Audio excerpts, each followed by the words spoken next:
Hello everyone, this is Ryan here with another deck review for Hocus Pocus. Today we're going to be taking a look at the Ultimate deck, designed by Stranger & Stranger in collaboration with Dan and Dave. Stranger & Stranger is a packaging design and branding company that focuses on bottle labels on everything from high-end spirits to mass-produced wines. Dan and Dave are the talented twins that bring the medium of playing cards to various artists in all kinds of different fields. This is more than just a deck of playing cards, it's also an art gallery in a box and features 54 uniquely designed cards from at least 11 different artists. The pip layout is cleverly incorporated into the artwork, making it an example of a transformation deck. Let's start off with a look at the box. The tuck case is cut from smooth, flat black stock and embossed with a flowing pattern accented by either black foil or gloss ink. The word Stranger is stamped in a silver foil across the center of the front and back in a style that makes it an ambigram, or a word that reads the same upside down and right side up. The front and back design are the same and match the card back design as well.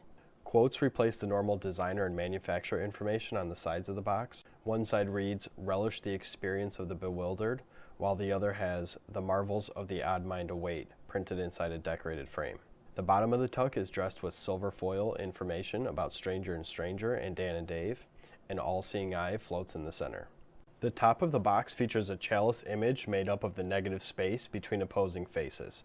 NYC and LDN, along with the full names of the cities, fill the corner spaces. Stranger & Stranger hold offices in both cities. The tuck flap states that the deck is a limited release, lists the designer, and has vintage cut number 14, arching to match the shape of the flap.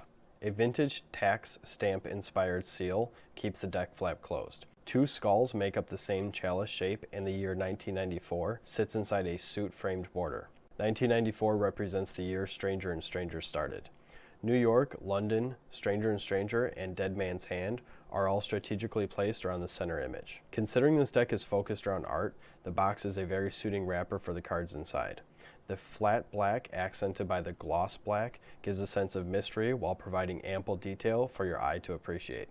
The card backs feature the same design as the tuck case, but in a toned down gold over black. The flowing design is centered around the ambigram of the word Stranger. The words Ultimate Deck and Stranger & Stranger are printed above and below, while NYC and LDN fill the side spaces. A wavy frame encircles the type, as well as the chalice designs on the top and bottom. More details and shapes fill the space between the center and the non-linear design edge. A top and bottom frame extend from one edge to the other, while the side relies on the image frame to contain the design. The typography in the center makes this a one-way back design. All 52 cards and jokers are completely custom and deviate from the traditional courts and layouts. This deck is a transformation deck, meaning that the card face image incorporates the corresponding pips into the design in some manner. The 4 of Diamonds features an image similar to The Kiss by Gustav Klimt, with 4 diamonds scattered among the robing. The 10 of Hearts shows 3 sides of a dice, with 10 hearts replacing the normal spots. Some of the art-filled cards include the artist names. Based on the signatures, there's at least 11 different artists that contributed to this deck. Alex Machin signed 10 of the 54 cards, and the designs used range from an oil paint-like image of a clown to a futuristic geometric skyline to an elaborately etched scene of priest-like figures in a ceremony of some sorts. Alex also included one of his designs from the Fugitive brand wine label. A Kraken lithograph-style card, a creepy image of 2 children squeezing a heart, and an unmistakable Suicide King make up the other notable cards from Alex. Agnieszka Zuba crafted 4 of the cards from her imagination. The iconic Joker and Ace of Spades are common cards seen in the advertisement for this deck. Her beautifully done Jack of Clubs ranks as one of my favorite cards. Graham Evernden is known for his etching prints, and his style is most evident in the 7 of Spades. The 2 of Clubs is another one of his pieces, and I think cleverly portrays 2 clubs.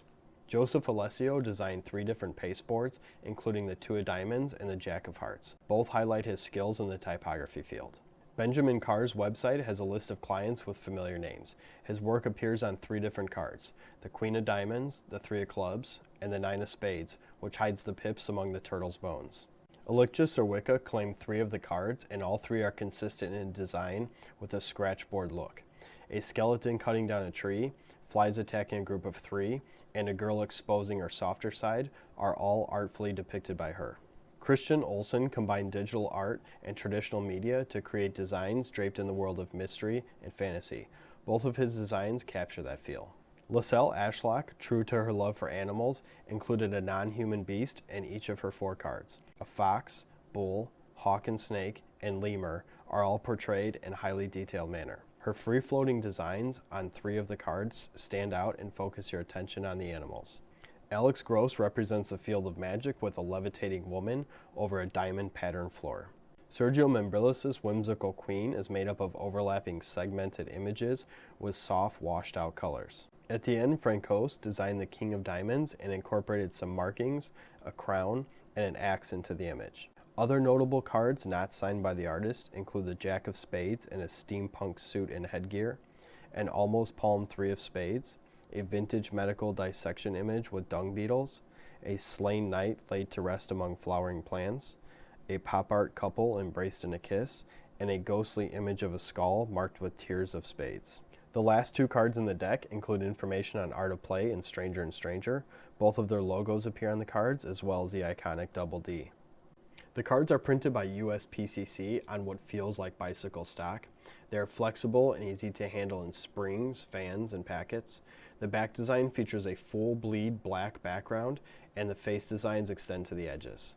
The print registry is only noticeable on the top and bottom borders and is pretty consistent.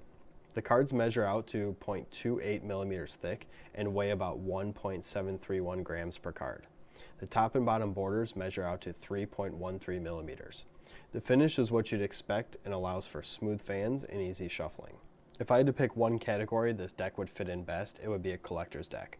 The artwork on the box and the card faces really make this deck an enjoyable one to look at and explore the artist's other work. That's not to say cardists and magicians won't like this deck. The colors and designs show up great in flourishes. The multicolored card faces and vastly different images may work in color changes and other card tricks, if not for performances, at least for Instagram or YouTube videos. Players and serious card gamers may find this deck a bit hard to read, and the chords don't stand out like most custom or traditional decks. So as a collector, I really like this deck. I appreciate the various artists and the different styles that they bring.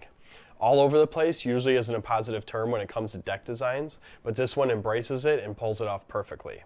The wide range of colors, the crisp detail in printing, and the familiar handling are all reasons this is a great deck to own, collect, and to use.